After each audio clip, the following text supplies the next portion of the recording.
for the record, you should resign. You need to resign. Period. Reason I say that, doggy, is because when a player, any player, but especially one of that magnitude, attacks you publicly like that, that weak-ass statement Commissioner Engelbert gave is not good enough. And I'm going to say it. It was a weak-ass statement. Could you imagine somebody directing comments and criticisms at you, taking conversations they've had with you directly and telling the world what you said? And did you see that statement Commissioner Engelbert gave? She basically provided no defense of herself. I mean, I don't have the statement right directly in front of me, y'all. Mischaracterization. A mischaracterization. She was disheartened. I'm disheartened that the mischaracterization. What? That was I'm not saying Nafisha Collar personally attacked her. Like, personally, I'm not trying to personalize it like that. But I'm just saying, her words were piercing. That was an attack against your leadership. It was an attack against your integrity. It was an attack against your character. Against your character. And that's the statement you came out with. Listen, I've reached out to Cathy Engelbert's office. I said, you are welcome to come on my show today to explain, because I want to know how the hell somebody said something like that about you as the commissioner. Doggy, come on, man.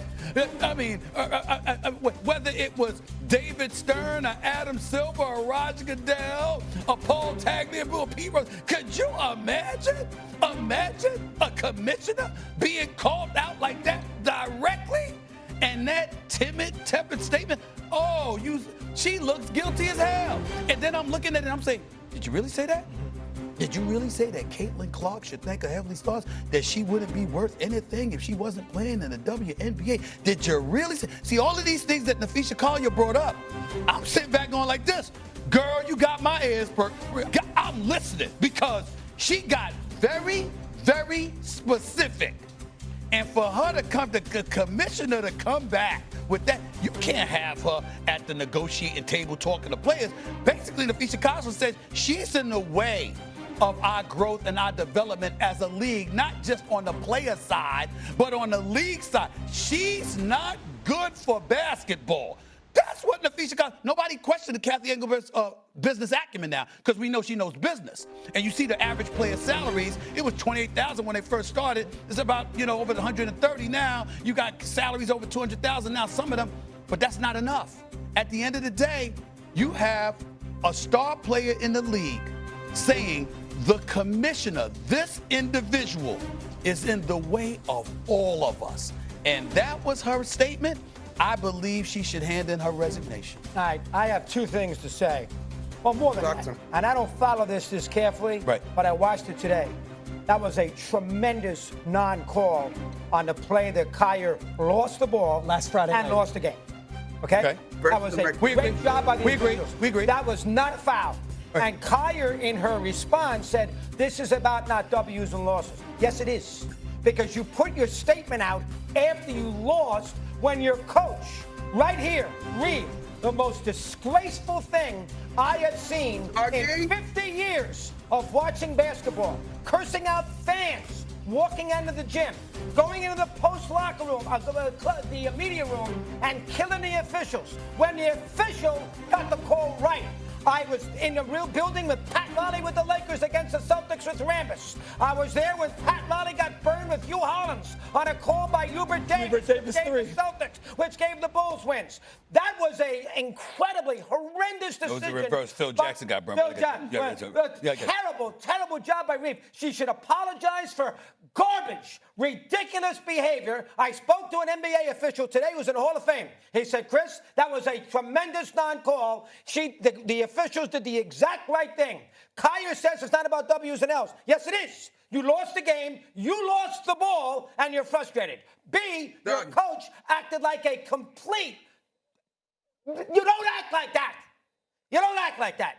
and she should apologize. You know what else on the line? The quote was right. I can't run in the court, curse out the fans, and then on top of it, destroy the officials when my season. She deserved a suspension. Now, we get that out of the way. This is, Steve, about labor negotiations. You have been around forever. We have seen the NFL lose games. We have seen the NBA lose games. They lost a half a season in '99 with the strike. We have seen baseball get amputated 94. and lose a World Series. I saw people kill Selig. I saw people kill Stern. I saw people kill Rozelle and Tagliabue because they were frustrated with the CBA. This is the same deal. They're annoyed that the CBA is not yet solved, and as a result, they're frustrated. She's mad by a call, and she's going crazy. Well, this will get settled when they negotiate a deal in October. I'll add to that, but I know Monica wants to say something. We got on remote. Go ahead, Monica. You speak first, and then I'll follow. Okay, the only thing I got to check you on, Doggy, because you're right. CBAs can be contentious, and commissioners have an agenda, and players have an agenda. And if this does head toward a lockout in the WNBA, then so be it. But I do have to check you because she started that statement and said, congratulations to the Phoenix Mercury. I completely disagree that this statement was in any way connected to the fact that they lost. In fact, should the Lynx have made it to the finals, should the Lynx have possibly been the finals champion ultimately, I still think that based on what is happening currently and who Napheesa Collier is, working closely with Nneka Ogwumike, Brianna Stewart, the entire WNBA Players Union, this statement was still probably going to come at some point, particularly women around the league, to your point, Stephen A., have really harped on hoping that the statements about being grateful and thanking Cathy Engelbert are not true. Now, I have no reason to believe that Napheesa Collier would bring those statements to the table if they were not true. But I do want to be very clear. If we had woke up and did your program immediately after the Lynx lost to the Mercury, then I would have been here for the debate over the call. But I assure you that this is not related to that because of who Napheesa Collier is to this league currently and the future of the league moving forward. How about the coach? How about getting on her? That was despicable what she did. Doggy, listen, Cheryl Reeve is a Hall of Famer. I don't care if she's a Hall of Famer. She acted terribly. You can't act like that. Doggy, you gonna let me talk? You gonna let me talk? Go ahead. I agree. She acted terribly. She was suspended. In that moment, this is what I'm saying to you. We don't get to a place where someone as measured and poised as Napheesa Collier goes to the podium with a written statement. If not, this inconsistency and quite frankly, the way the players are framing it, poor officiating has not reached an absolute boiling point. I assure you that Cheryl Reeve is probably not proud of this moment. She was suspended, and rightfully so. You cannot do this. But this is what I'm telling you. This is why we are in this position as far as consumers of the WNBA.